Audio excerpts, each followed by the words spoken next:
Hi, I'm Jeremy and I overcame smiling depression. I'm Madeline and I overcame skin picking. Teens face issues from self-identity, social media, and substance abuse. Listen to this Connecticut teen. Sometimes I wonder why I'm here. Why me, who has a clear idea of a future I want, but no path to get there? Our solution is the nonprofit Teenage Handbook. It's a free competition for middle and high schoolers to digitally journal.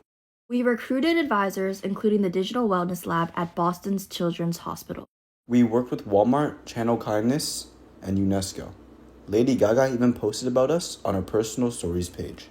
We completed a 2024 pilot that launched March 2nd, World Teen Mental Wellness Day. Entries came from New York, where we were born, to Alabama, to California, where we live now.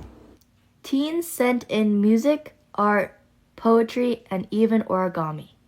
100% of entrants agreed digital journaling helped them deal with their issue. The process of planning my painting helped me think through things from different perspectives. WSI inspired us to grow the Teenage Handbook. We're using our personal experiences to help all teens digitally journal.